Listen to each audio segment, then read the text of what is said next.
সারাদিনের বিয়ে। লোকের ভিড়ের পরে এলো বন্ধুদের চাপ। যদিও ইচ্ছে করেই দেরি করেছি, তবুও অনেক দেরি হয়ে গেছে। বন্ধুরা আমার ভয় বুঝতে পেরে বাসর ঘরে ঢুকিয়ে দিল। বাসর ঘরে ঢুকে দেখি বউ বিছানায় বসে আছে। একটু ভয়ে ভয়ে পাশে বসতেই বউ আমাকে বলল, ঘড়িতে তাকিয়ে দেখুন তো কয়টা বাজে।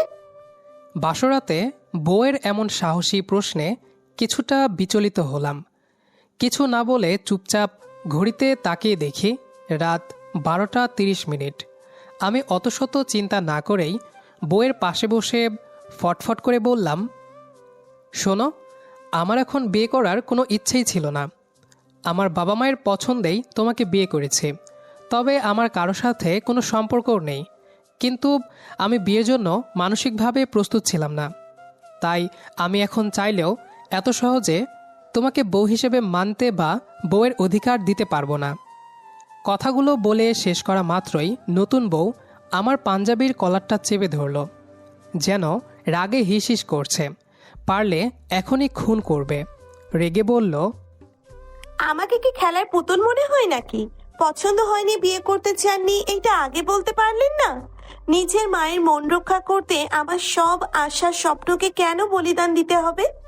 বিয়ে করার ইচ্ছে নেই, এইটা আমাকে আগে বললেই পারতেন। তবেই আমি আমার পক্ষ থেকে বিয়ে ভেঙে দিতাম। মায়ের প্রতি ভণ্ড ভক্তি শ্রদ্ধা দেখাতে গিয়ে আমার জীবনটা কেন এইভাবে নষ্ট করে দিলেন? আমি তো আপনার কোনো ক্ষতি করিনি। এখন আমি যেভাবে বলবো সেভাবেই সব হবে, ঠিক আছে? বলেই কলারটা ছেড়ে দিল। কলার ছেড়ে একটু দূরে সরে বসলো, এমনভাবে তাকিয়ে আছে যেন আমাকে কাঁচা চিবিয়ে খেয়ে ফেলবে। পরে আবার বলল, আচ্ছা, যা হবার তা তো হয়েই গেছে। দিতে হবে না আপনাকে বউয়ের অধিকার। যান, নিচে গিয়ে ঘুমান। একদম খাটে ঘুমাতে পারবেন না। বউয়ের অধিকার যেহেতু দিবেন না, সেটা আপনার সমস্যা। এবার আপনিই নিচে শুয়ে পড়ুন। বলেই আমার পাশের বালিশ ফ্লোরে ছুঁড়ে মারল। আমি তো দেখে পুরাই অবাক। ও কাকে বিয়ে করেছে আমি বাবা মায়ের কথায়? তবুও আমি কিছুই বললাম না, চুপচাপ বাধ্য ছেলের মতো ফ্লোরেই শুয়ে পড়লাম। আর মনে মনে ভাবতে লাগলাম, কেমন গুন্ডি মেয়ে রে বাবা, জীবনেও এমন মেয়ে দেখিনি। মনে তো হচ্ছে জীবন পুরাই তেজপাতা করে ছাড়বে। আল্লাহই জানে আগামীতে আমার কপালে কি অপেক্ষা করছে। জীবনে প্রথমবার ফ্লোরে শুয়েছি। এত শক্ত ফ্লোরে ঘুমই আসছে না। কখনোই ফ্লোরে ঘুমাইনি, কিন্তু আজকে নিজের অমতে বিয়ে করার কারণে ফ্লোরে ঘুমাতে হচ্ছে। বারবার এপাশ ওপাশ করছি, গড়াগড়ি করছি, তবুও আরাম পাচ্ছি না। এর মধ্যে মশার আন্দোলন, ইস, সহ্য হচ্ছে না। চুপচাপ চোখ মুখ বন্ধ করে সোজা হয়ে শুয়ে পড়লাম। কখন জানি ঘুমটা লেগে গেছে, বুঝতেই পারিনি। অনেক রাতে হঠাৎ করেই ঘুম ভেঙে গেল। সজাগ হয়ে দেখি আমার শরীরে কম্বল আর পাশেও মশার কয়েল লাগানো। একটু মন ভালো হয়ে গেল, মনটাতে একটু স্বস্তি পেলাম। দাজ্জাল হলেও মানুষ ভালো আমার বউ। মনে মায়াদয়া আছে, যদিও এমন শক্ত ফ্লোরে আরাম লাগছে না, তবুও একটু কম্বল জড়িয়ে আবার ঘুমিয়ে গেলাম। আর যাই হোক, মশা আর ঠান্ডার তো ঝামেলা নেই আর। পরের দিন সূর্যের আলো চোখে পড়তেই ঘুম ভেঙে গেল। ঘুম থেকে উঠে বসে একটু আশেপাশে চোখ বুলাতে দেখি টেবিলে চা রাখা, আর বউ নেই রুমে। তার মানে বউই আমার জন্য চা রেখে গেছে। ব্যাপারটা ভালো লাগলো, শত হলেও বর তো। আমি চটপট চা খেয়ে ফ্রেশ হয়ে রুমে বসে ফোন টিপছিলাম, তখনই তানিয়া রুমে আসলো। রুমে এসে আমাকে ডেকে এসে বলল, এই যে, সে কতক্ষণ যাবৎ খাবার নিয়ে সবাই অপেক্ষা করছে, আর আপনি ঘরে বসে আছেন কেন? এখনই নিচে চলুন, সবাই বসে আছে। বলেই আমার কানের কাছে এসে আস্তে করে ফিসফিস করে বলল, নাকি খাবারটা রুমে নিয়ে আসবো? কোনো মেয়ে এত কাছে আমার জীবনেও আসেনি। আমি স্তব্ধ হয়ে গেলাম।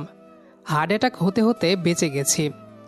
আমি তো ভাবছিলাম বউ বুঝি এইবারও কলার ধরেই আমাকে খাবার টেবিলে নিবে বা আরও কড়া কথা শোনাবে, রাগারাগি করবে।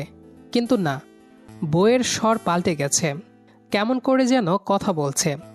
তবে কি বউ আমার প্রেমে পড়ে গেল নাকি? পাশেই তানিয়া দাঁড়িয়ে আছে এখনও, হয়তো আমার উত্তরের অপেক্ষা করছে। কথাটা ভাবতে ভাবতেই বউয়ের দিকে তাকালাম। অবাক হয়ে গেলাম আমি, হা হয়ে তাকিয়ে আছি। বউ তো আমার হেব্বি সুন্দরী। রাতে তো ভাবছিলাম হিটলারনি, যেভাবে থ্রেড দিয়েছিল তাতে তো কলিজার পানি শুকিয়ে গিয়েছিল। কিন্তু এখন তো দেখি না, আমার বউ তো দারুণ মায়াময়ী। এইবার যে আমি বউয়ের প্রেমে পড়ে গেলাম তাতে কোনো সন্দেহ নেই। নিজেই নিজেকে মনে মনে বলতে লাগলাম, পিন্টু, মনে হয় তুই তোর হিটলারনি বউয়ের প্রেমে পড়ে গেছিস। এবার কি হবে তোর? জীবনটা আবার তেজপাতা করে দিবে না তো? হঠাৎ একটা বিকট শব্দে বাস্তবে ফিরলাম। সামনে তাকিয়ে দেখি বউ আমার ফ্লোরে পড়ে চোখ বন্ধ করে আছে। তার মানে আমার বউ পড়ে গেছে। আহারে, বুঝতে পারলাম পাগলিটা খুবই ব্যথা পেয়েছে। আমি তাড়াতাড়ি উঠে দৌড়ে গিয়ে টেনে তুলে বসাতে গেলাম, আর অমনি আস্তে করে বলল, কেমন স্বামী গো আপনি? আমি তো একটু ভ্যাবাচাকা খেয়ে গেলাম। বলে কি এই মেয়ে, এত প্রেম কথাই? আমি অবুঝের মতো বললাম, আমি আবার কি করলাম? কি বলছো এসব? বউ বেচারাটা আরেকটু দুঃখী দুঃখী করে বলল, আমি মাটিতে পড়ে আছি, কই কোলে করে নিয়ে বিছানায় শোয়াবেন, কোথায় লাগলো না লাগলো দেখবেন, তা না করে আমার হাত ধরে টানছেন। আজব মানুষ আপনি। আমি আর কিছু চিন্তা করলাম না, সাথে সাথেই আমি কোলে উঠিয়ে নিলাম তানিয়াকে। কোলে করে নিয়ে বিছানায় শুয়ে দিলাম। ছেড়ে দিতে যাব, তখনই তানিয়া আমায় শক্ত করে জড়িয়ে ধরে কানের কাছে মুখ গুজে বলল, ইচ্ছে করে এইভাবেই ধরে রাখি সারাটা জীবন, কিন্তু আপনি তো আমাকে পছন্দই করেন না। কেন যে করেন না, কেন যে বিয়ের আগে বললেন না?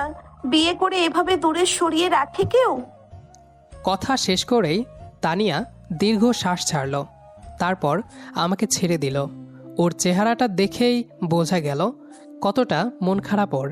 চেহারায় যেন অমাবস্যা ভর করেছে। তানিয়ার এমন কথাই আর চেহারা দেখে আমারও বুকের ভেতরটা দুমড়ে মুচড়ে গেল। আমারও খুব ইচ্ছা হচ্ছিল তানিয়াকে নিজের কাছে টেনে নেই, কপালে একটা চুমু এঁকে দিয়ে বলি, এভাবে মন খারাপ করে না পাগলি। তোমার এমন শুকনো চেহারাটা দেখলে আমার বুকে ব্যথা হয়। আমি যে তোমাকে ভালোবেসে ফেলেছি গো বউ। কিন্তু পারলাম না, শুধু মনে মনেই এসব ভেবে গেলাম, কিন্তু কিছুই পারলাম না। কোথায় জানি একটা বাধা পাচ্ছিলাম। আমি কেমন চুপ করে বসে রইলাম শুধু। এই সুযোগে তানিয়া আমাকে ঠেলে বিছানায় ফেলে দিয়ে দৌড়ে পালালো। কিছু বুঝে ওঠার আগেই চলে গেল সে। আমি শুধু ওর চলে যাওয়ার পানে তাকিয়ে রইলাম। পরক্ষণেই খেয়াল হলো ও তো পড়ে গেছিল, ব্যথা পাইছে, যার কারণে উঠতে পারছিল না বলে কোলে করে উঠাতে হলো। এখন বুঝতে পারলাম আমি এইবারও আমাকে বোকা বানানো হয়েছে। বোটার এমন আজব পাগলামি দেখে মনে মনে ভালো লাগলো। হালকা মুচকি হেসে ওর কাণ্ডগুলো ভাবতে লাগলাম। কিছুক্ষণ পরে খাবার খেতে টেবিলে আসলাম। সবাই তখনও বসে আছে আমার অপেক্ষায়। আমি আসতেই তানিয়া খাবার পরিবেশন করতে শুরু করলো। আমাকেও খুব আদর করে খাবার পরিবেশন করে দিল। বারবার আর চোখে আমার দিকে তাকিয়ে মুচকি মুচকি হাসছিল বউটা। আমি ওকে দেখতে দেখতে খাওয়া শেষ করলাম আমার। কিছুদিন এভাবে একটু দূরে দূরে থাকলাম আমি, কিন্তু তানিয়া খালি আমার কাছে আসার চেষ্টা করে। তা আমি ভালোই বুঝতে পারি। নানা বুদ্ধি করে, দুষ্টুমি করে আমাকে জ্বালানোর জন্য। এমনিতেও তো প্রেমে পড়েই গেছি, ওর এসব কাজ। আমার মন জয় করতে চাওয়া আমাকে ওর আরও প্রেমে ফেলতে বাধ্য করে। মাঝে মাঝে একটু রেগে যাওয়ার অভিনয় করে বকাও দেয়, তখন গাল ফুলিয়ে বসে থাকে। মাশাআল্লাহ, দেখতে কি যে সুন্দর লাগে তখন আমার বউটাকে। এভাবেই দিন যাচ্ছিল আমাদের। একদিন সন্ধ্যার পরে বাড়ি ফিরেছি। সেদিন বাসায় কেউ ছিল না। এক আত্মীয়ের বাড়ি গিয়েছিল দাওয়াত খেতে, কিন্তু এসে দেখি বউয়ের কোনো সাড়া শব্দ পাচ্ছি না। আমি একটু অবাক হলাম, মনে হচ্ছে পুরো বাড়ি ফাঁকা। অন্য সময় তো ঠিকই আমার পেছনে পেছনে ঘুরঘুর করতে থাকে, বেড়াল ছানার মতো গা ঘেঁষে বসতে চায়, একটু আদর পেতে চায়। কিন্তু আজ কই? বউ কি চলে গেল নাকি বাবা মায়ের সাথে? কই, বলে গেল না তো। আমিও ওকে চোখে চোখে খুঁজতে খুঁজতে রুমে চলে আসলাম। ও মা, রুমটাও দেখি একেবারেই অন্ধকার, কিছুই দেখা যাচ্ছে না একদম। আমি ঘরে ঢুকে দেওয়াল হাতড়ে লাইটের সুইচ চাপ দিলাম। তখনই পেছনে শব্দ হলো আর বাতিও জ্বলে উঠল। ফিরে দেখি বউ আমার ঘরের দরজা বন্ধ করে দিয়েছে। বউকে দেখে একটা যেন ঝটকা খেলাম। এত সেজেগুজে থাকতে ওকে আগে কখনো দেখিনি। টকটকে লাল রঙের জামদানি শাড়ি পরেছে, একটু খোলামেলাভাবেই শাড়ি পরেছে, পেটের অনেকটা অংশ বোঝা যাচ্ছে। এত সুন্দর আমার বউ, মাঝে মাঝে বিশ্বাস করতেও কষ্ট হয়। আমার বুকটা ধকধক করছে। বউ এক পা করে আস্তে আস্তে আমার কাছে এগিয়ে আসতে শুরু করলো। আমার একটু কেমন কেমন ভয় করতে শুরু করলো। বউ আমার একটু কাছে চলে আসতেই আমি এক পা করে পেছাতে শুরু করলাম। একসময় বিছানার সাথে আমার পা আটকে গেল। এদিকে বউ আমার একদম কাছে চলে এসেছে। কি মায়াবী আর মিষ্টি একটা মুখ, দেখলেই গলে যেতে ইচ্ছে করে। এই চেহারা দেখে যে কতবার প্রেমের সমুদ্রে ডুবে গেছে তা ঠিক নেই। বউ আমার একদম কাছে চলে এসে গলা জড়িয়ে ধরে বলল, কি ব্যাপার, আপনি সব সময় আমার থেকে এত দূরে দূরে থাকেন কেন? কেমন যেন পালাই পালাই ভাব। আমি কি আপনাকে খেয়ে ফেলবো নাকি? আমি কি বলবো ভেবে পাচ্ছি না। গলা যেন আটকে গেছে, মুখ দিয়ে কোনো কথাই বের হচ্ছে না। তানিয়া আবারও নেশা ধরানো গলায় বলল, আর খেয়ে ফেললেই বা কি? আমি কি পরনারী নাকি? আমি তো আপনারই বিয়ে করা বউ। আমি খাবো না তো কে খাবে বলুন? আমি বউয়ের কথা শুনে হা হয়ে গেলাম। এমন সুন্দরী মায়াময়ীর মুখে এমন লুচুমার্কা কথা! আল্লাহ, আজ যে কি হবে উনিই ভালো জানেন। আমার এতক্ষণে হাত পা কাঁপতে শুরু করে দিয়েছে। আমি কাঁপা কাঁপা হাতে আস্তে আস্তে ওর হাতে হাত রাখলাম। গলা থেকে হাত ছাড়িয়ে নিতে যাব, তখনই আমার হাত ঝাড়া দিয়ে সরিয়ে ফেলল। গলার কাছে মুখ রেখে বলল, একদম চালাকি করার চেষ্টা করবেন না। আপনি যে আমাকে না মেনে নেওয়ার অভিনয় করেন তা আমি এতদিনে বুঝে গেছি। আমাকে আর আপনার মেনে নিতে হবে না, স্ত্রীর অধিকার দিতে হবে না। আমি নিজেই তা নিয়ে নেব আজ। কি? আমার তো হার্ট অ্যাটাক করার অবস্থা। কি বলছে আমার বউ এসব বেশরমের মতো? আস্তাগফিরুল্লাহ, তওবা তওবা। আমি মনে হচ্ছে জ্ঞান হারাবো এবার। তখনই বউ বুকে এক ধাক্কা দিয়ে বিছানায় ফেলে দিল। আমি আবার চমকে উঠলাম। বিছানা ছেড়ে উঠতে যাব, তার আগেই বউ আমার ওপরে চড়ে বসলো। আমার খুবই ভয় করছে এখন নিজের বউকে। বুকে উঠে বউ আমার গালে একটা চুমু খেলো। আমার গায়ে মনে হয় বিদ্যুৎ বয়ে গেল। বউ বুকের কাছে হাত দিয়ে শার্টের বোতাম খুলতে শুরু করলো। আমি অনেক কষ্টে কিছু বলতে গেলাম, তখনই তানিয়া ওর ঠোঁট জোড়া দিয়ে আমার ঠোঁট চেপে ধরল। তারপর আপনাদের আর জানতে হবে না, বাসরটুকু হয়ে গেল। পাগলিটার সাথে খুনসুটি প্রেম করতে করতেই কেটে গেল 2টা বছর। এখন কেউ কাউকে ছাড়া কিছু ভাবতেই পারি না। তানিয়া যেমন আমার জন্য পাগল, আমিও তেমন পাগল। এখন ওকে ছাড়া আমার একেবারে চলে না। আমাদের ভালোবাসার ফলস্বরূপ আমার পাগলিটা এখন গর্ভবতী, তাই খুব যত্ন নিয়েছি তার। কোনো কিছুর কমতি বা অভাব রাখিনি। বউ আবদার করা মাত্রই সব হাজির করেছে। কয়েকদিন পরে বাচ্চা হওয়ার তারিখ দিয়েছে ডাক্তার। সেই হিসেবে আমি সব কিছু গুছিয়ে রেখেছি, ছুটির ব্যবস্থা করে রেখেছি। ওই সময়টায় আমি আমার পাগলিটাকে একা রাখতে চাই না কোনোভাবেই।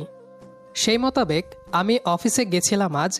কাজের মাঝেই হঠাৎই বাবার ফোন, তানিয়া নাকি হসপিটালে। হঠাৎই এসব হলো। বাবা মা সবাই মিলে দ্রুত তানিয়াকে হাসপাতালে নিয়েছে। তারপরেই বাবা আমাকে ফোন করে হাসপাতালের ঠিকানা দিয়ে যেতে বলল। খবরটা পাওয়া মাত্রই আমি আমার সমস্ত কাজ ফেলে ছুটে গেলাম হসপিটাল, আমার বউয়ের কাছে। কিন্তু গিয়েই একটা খুশির খবর পেলাম। গিয়ে শুনলাম আমার ঘর আলো করে এসেছে এক ছোট্ট রাজকন্যা। কিন্তু আমার পাগলিটার কথা কেউ বলছে না কেন? ওর কি অবস্থা?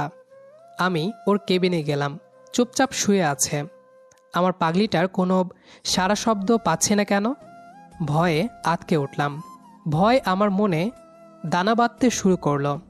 আমি কি তবে তানিয়াকে হারিয়ে ফেললাম? অনেকের মুখেই শুনেছি বাচ্চা জন্ম দিতে গিয়ে মারা গেছে অনেক মা, সে ভয়েই বাচ্চা নিতে চায়নি। বাচ্চা নেওয়ার ইচ্ছা তানিয়ারই ছিল। আমি ওকে হারানোর রিস্ক নিয়ে বাচ্চা চাইনি, কিন্তু ওর জেদের কাছে হার মানতে হয়েছিল আমাকে।